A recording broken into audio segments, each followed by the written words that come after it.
find a box. Oh my gosh, I thought you It's like in a cooler. Oh. It's new in Oregon. Actually, we need that cooler too. Be careful, don't tear it up. Really, we're doing this? Okay, so it's Mom's. I was just kidding. It's not yours. Oh. No, is it? Yes. Oh, Ashley. I didn't know you were gonna do that. Oh. So, yeah. Open it, Mom.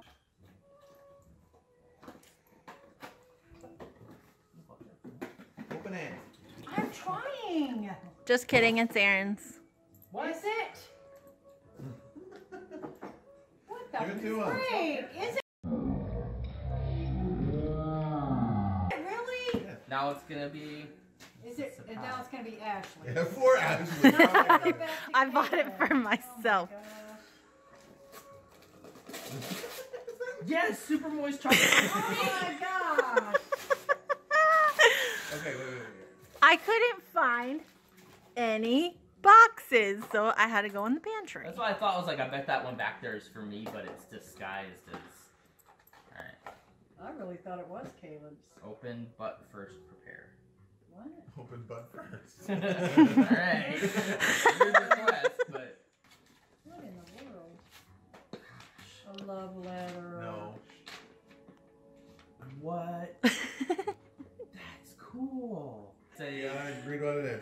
a 2-hour intro package. Learn to fly a real plane. That's cool. I'm surprised you got me that because you're like you're not flying. That's so cool. Oh, I can do it anytime? Yeah, that's just the voucher for it, so you have to like schedule it. It's a 30-minute class. And then Yeah, you it's get a to go 30-minute on-the-ground class, and then you get to fly an airplane take for you an around hour for and a an half. hour and a half, and you get to fly it around. That's cool. Go. You want to go right now? Yeah, let's go.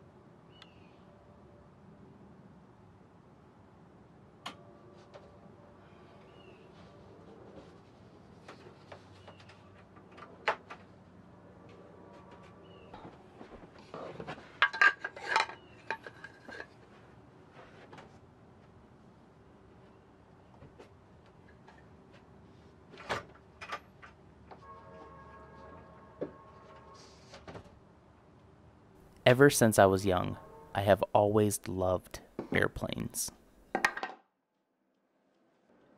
I'm sure that there are a lot of kids who wanted to be fighter pilots when they were kids.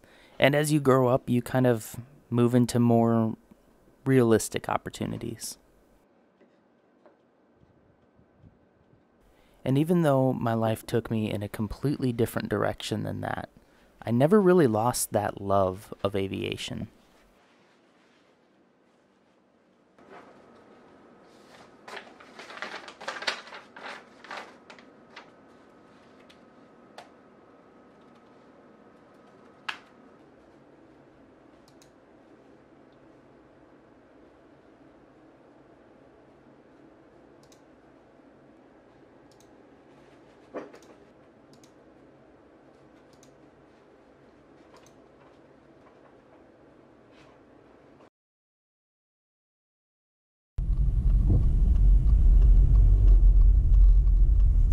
Thanks for coming with me. Don't do this. It's gonna be fun. In a quarter mile, use the left 2 lanes to take the ramp. I'm not freaking out. I'm really not. I probably won't even get nervous until I actually get in the plane, and then I'll be like, okay. I don't know why. It kind of feels like you're going skydiving. Like it. Yeah, right? Like it's like that anticipation of like you're going up in a plane, and then it's like, wait, no, you're also coming back in the plane. Like what if I misread the thing and it was a skydiving experience?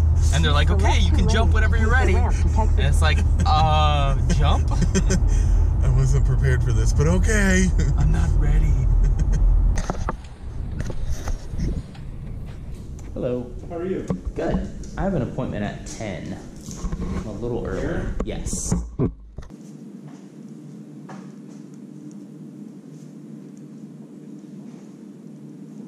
Just hang tight. Okay. Be here shortly. Cool. Thank you.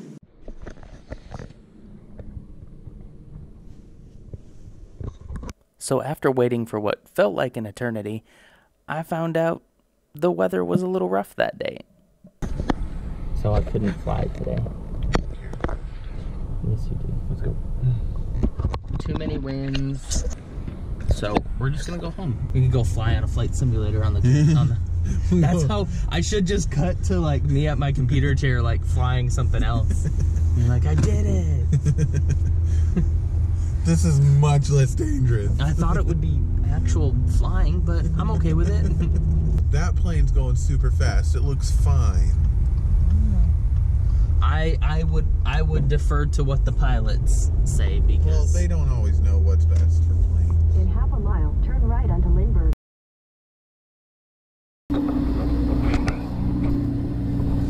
Let's do it.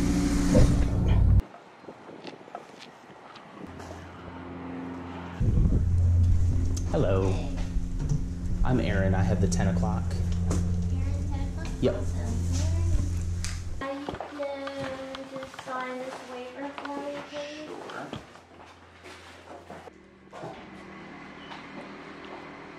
Just there. Aaron? Hi. Jared. Jared? Yeah, Nice Jared. to meet you. Yep, Jared. Schmidt. All right. Cool. Let's see. Got the GoPro ready? Yes. All right, cool. If you don't mind, I'd love to get don't some mind at all. video and stuff. Cool. Let's do it. This is my brother-in-law. He's my B-roll guy. Hey, Nice what's to meet up, you. man? Good to meet you. All right. You guys ready? Ready? All right. Do I get to go too? Can I Yeah, you can come do the whole pre-flight with us. Awesome. Thank you. Oh, yes, sir. You ever been up in a small plane before? I've been up in a little Cessna In a years Cessna? and years and years ago. Gotcha. But I think it was a little bit bigger than this. And it said 4 people. Yeah. Yeah, these are little sports cars. Yeah. We're in this one over here. This red one. All right. Red ones are faster. That's scientifically proven, right? All right, so we check in here first to visually inspect the fuel, just to make sure that the thing's not lying to us, right? I checked the screen already. It says we got 12 aside, Okay. which is plenty more than we need. These things only burn like 5 gallons an hour, so Oh, okay. they're really efficient. Yeah. So we got good. We got fuel in there. Plenty. You can see it's actually a separate canister right here. Oh, okay. We don't pull the dipstick out of the middle of the engine like your car. It's actually in a separate container here, and the oil gets pumped into the engine. It's all forced lubrication. It's got an oil pump that sends it to the engine. So we've got it right there at the bottom of this flat part you can see. Okay. Yeah. And what we want is to see it about halfway up that thing. What's really going on is that that's not the real oil level yet because you've got oil that is not circulated through the engine. So what we do is something called burping the engine. So what I'm going to do is rotate the propeller, and that's going to move the oil through the engine, force it through the cylinders, and then it's going to drain into there, and you're going to hear it drain in there, kind of like a toilet flushing or something. So Yeah. you always treat the propeller like it's live. Okay. So you want to be careful with it. We're going to pull it through.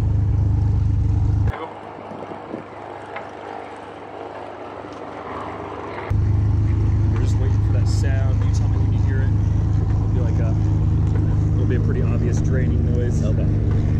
There it is. You got it? Oh yeah. Cool. So then we check it. And there's our real oil level right there. So we might need a little bit more if we're going on a longer flight, but this is going to be fine for us today. Cool. So you want to be halfway up there, but since we're only going for like an hour and a half, this is going to be fine for us today. All right, cool. So oil's good, fuel's good. Now I'm going to make sure that we have the right fuel in there, that our fuel's not dirty, and that there's no water in the fuel, because engines don't run on water. Right. So I get about that much fuel in there, put it up against the white wing right here so I can make sure it's the right color. We want blue, Yeah. 100 low lead is what we use, 100 octane low lead. So this is aviation fuel only. It's leaded, but it's low lead. It's 100 octane, so it's high performance fuel. If there was water in it, it would be a clear line at the bottom there that would separate out, and the water Right. would go to the bottom, so we would see that. Okay. The floaties, if we had any like that, we would just, we'd have to kind of make a determination if it was too much or, just sometimes there's a couple like little specks in there, but if you had like a lot of debris in there, that'd be something to worry about. Might be a little. Oh wow, did that thing just land there? Well, I mean, taxied over here. Or did it taxi? Yeah, it didn't land there. Oh. Are you sure? Because they're like getting out and like, When you taxi over here, you don't take off from here. where do you take off You from? taxi to the runway. Where's the runway? I thought this was the runway. No, Yeah, the runway's, you can see it from here. oh, it's that one. It's right Yeah. there, yeah. Oh, okay. Make sure they turn on. Yep. I have like... A stall happens at an angle. It's called the critical angle of attack. Angle of attack is the difference between your wing and basically the air you're flying through. If you get too much pitch up, basically, the air stops flowing over the wing. So it still flows over it, but it's not, it kind of separates. Oh, cool. So when it separates, we don't have it lift anymore, and basically we do this. And how we recover from a stall is we just pitch back down, we go full power, we climb back up. Come back up. Once we have our airspeed back. And you can tell what happens here is when you hit that angle, this air kind of moves in here and it pushes that up. Cool. That's not obstructed. The connection points and the control rod right here. My bolts are all lined up. This is what's called an anti-servo tab right here. So this actually balances out kind of our control pressures in flight, so that we have kind of more effective control, and it doesn't flutter as much, kind of, it's more like control authority. And that's pretty much the long and short of it. Okay. Everything looks good. This thing is pretty state-of-the-art. We've got like a 4K HD screen in here. Dang. This comes out. If we need it, we won't need it. If we do need it, I'll do it. So don't touch the parachute. We'll do another brief on that later. But this is where it comes out of right here. So it shoots out, it's a ballistic parachute. We got a missile parachute shoots out, and we land safely to the earth. So you wouldn't actually get out of the cockpit. You would just... Wait, that's a parachute for the plane? The whole plane has a parachute. What? The whole plane has a My wife does not have to worry. Yeah. The plane has a parachute. Flight's done. You want to come around this way? I'll show you how to get in this thing. And then I'll pull us out. Oh, man. Alrighty, so you got like a hard point right here, and you got a step right here. These are not steps. Not steps where it says no step. Yep. So you grab this and you just lift yourself up. You can walk along this black tape right here. Okay. Anywhere you can stand anywhere on that black tape. Okay. And then you're just going to lower yourself in here. There's a handle, another handle right here. Okay. And another handle up there if you need to use those to kind of get in there. So Perfect. Cool. go ahead and jump on in. All right. So right on the black, right? Yep.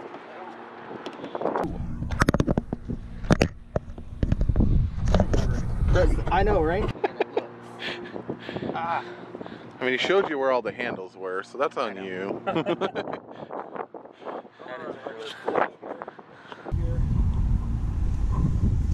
you just take the door off if you go like... Like, I'm guessing it's not like 30,000 feet like regular. No, Oh, we're moving. We're moving. Caleb, I'm flying. I'm doing it! It's an hour and a half of it. It's kind of like a pony ride. There's hour and a half of this. You didn't think we were really going to let you fly, right? Pulling you around. These things don't even fly. This is just the shell.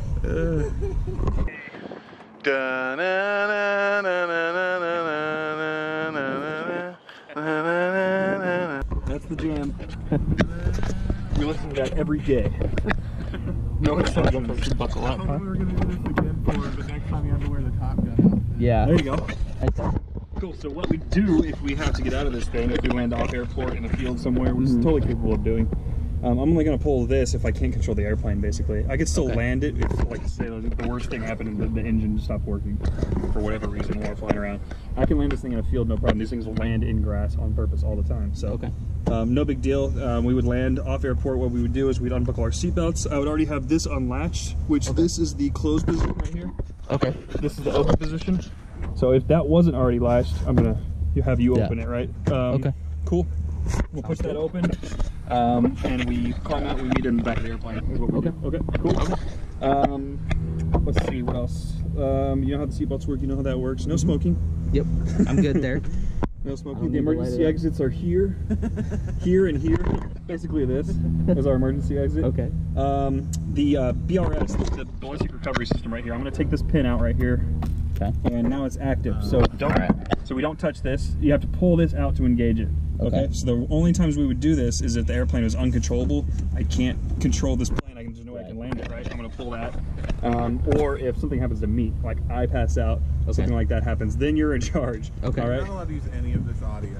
So this is parachute, basically. This is the parachute. Right? Okay. This is the parachute. If you pull this, the parachute will come out. Ejection. What we don't want to do is pull that when the engine's on, because see where it comes out? It comes out right next to the engine. It gets tangled up. Now we don't have an engine or a parachute. Now we're screwed. So what you want to do is turn this off, just like a car. Turn it off. Yeah. engine stops and you pull it. Okay. Okay. Cool. So that's the sense. procedure. That'll only do that if I die or something. Yeah. If I'm not here anymore and I'm just. Let's not do that. I won't do that. Yeah. All right, cool. So we got our checklist here. We're gonna go run through this real quick. I'm gonna do it. Yeah, they're coming anyway. Okay. All right. So we got the battery on. Already did the pre-flights.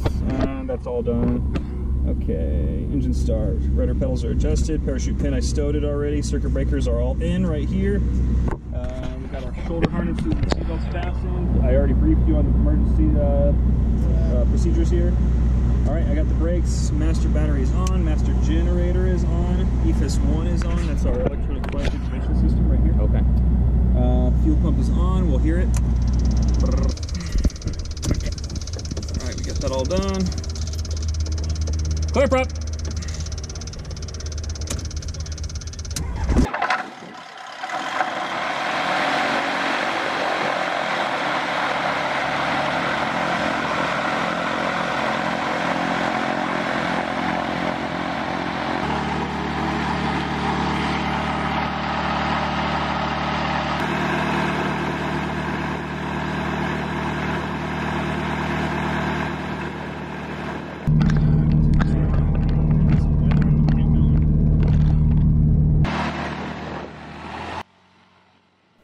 All right, and at this point, I'm going to use my power of narration to guide you through what you're about to see, because you're not going to really be able to hear a whole lot.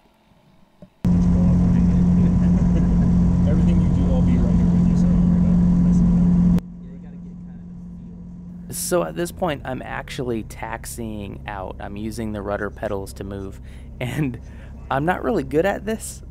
I'm all over the runway. Yeah, that's what it usually looks like the first time. It's Okay, like good. jump driving. Yeah. The whole thing about taxiing is you see your big sign right there. Too much. Yes. Sign right there. That's kind of agreeing with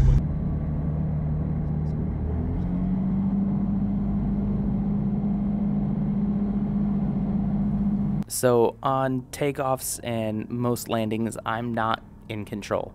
I'll try to tell you where in the video I'm actually flying, but suffice it to say they probably don't trust me to take off and land planes.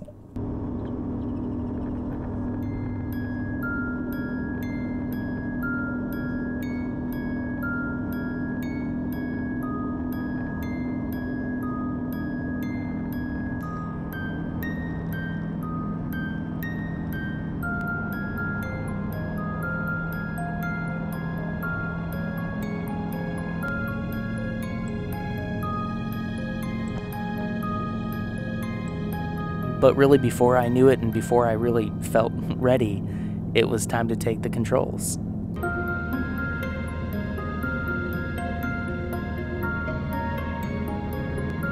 Once I took over, I was amazed at how easy it was. It really only took 3 fingers to control this whole machine.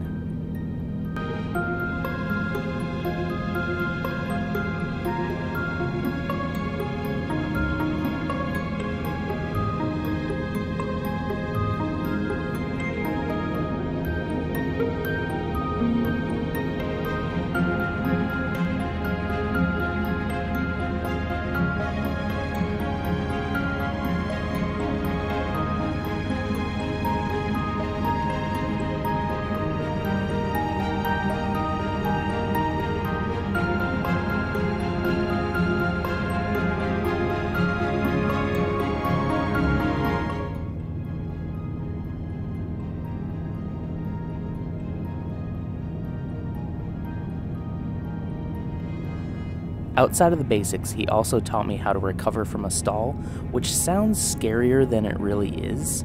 It was actually pretty straightforward.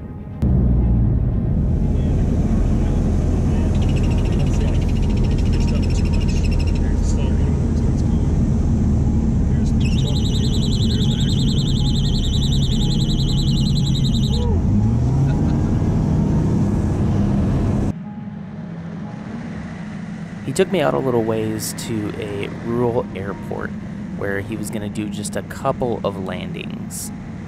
One of them he was going to do himself, the other one I was going to assist. and that was pretty cool. These landings are what we call in the biz touch and goes. Basically means we're going to touch landing gear down, but we're not going to stay. We're going to go right back up.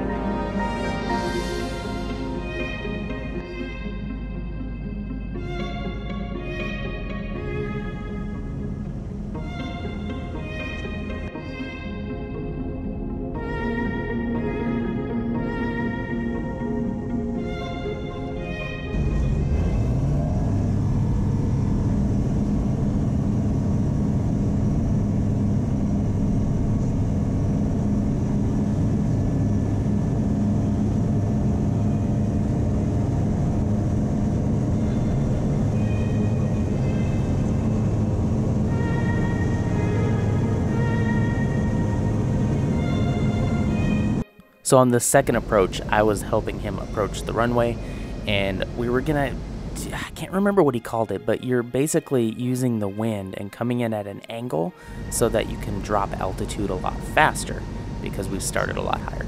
Anyway, this one, he was working the rudder pedals and I was actually running the stick. So I got to sort of land, sort of.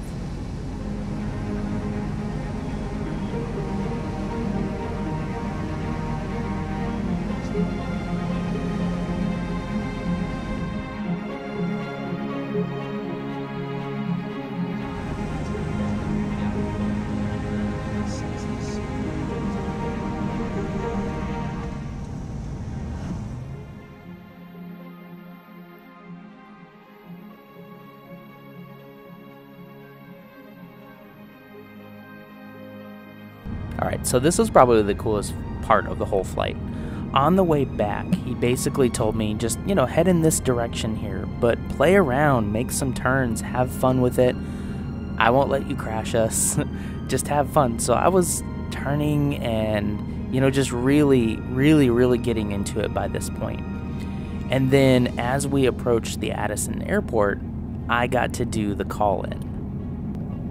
Unfortunately, I don't have any footage of this because I wasn't recording at the time and he kind of sprung this on me, but here's what I said in my best pilot voice.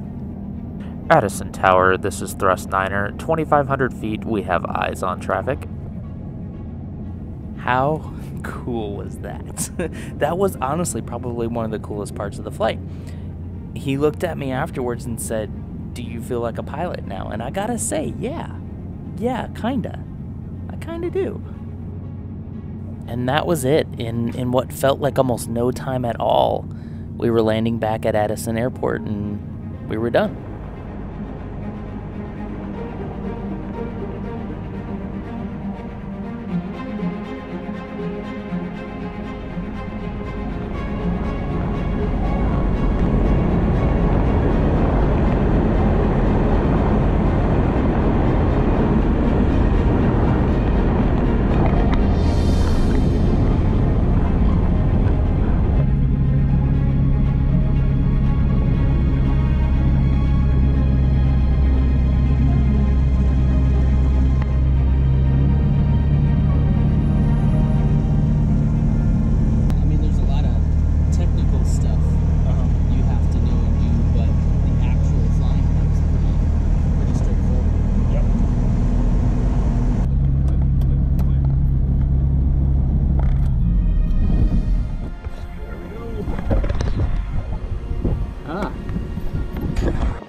What's going on?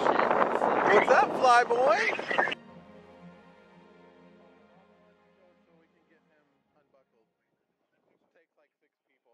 So you're officially a pilot now. Wow. Yeah. After a while, he just gave me the controls. He's like, I can't teach you anything. You're fine.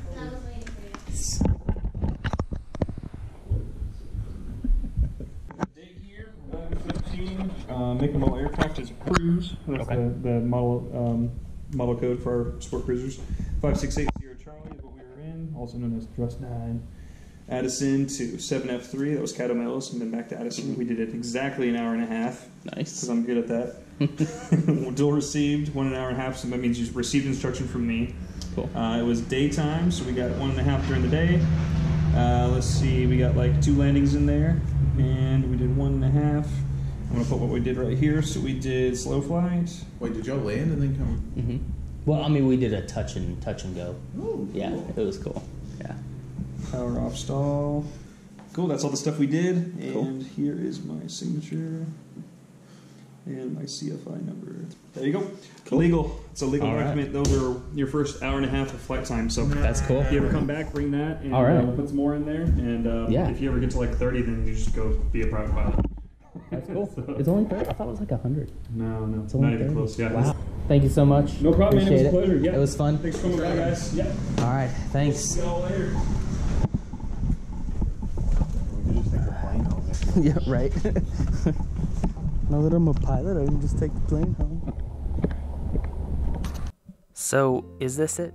Am I going to go ahead and quit my job and throw everything into becoming a professional pilot? Probably not. But I do think it's really cool to be married to someone who not only wants to see you pursue your dreams and your passions, but actively takes steps to make it happen. That's pretty awesome.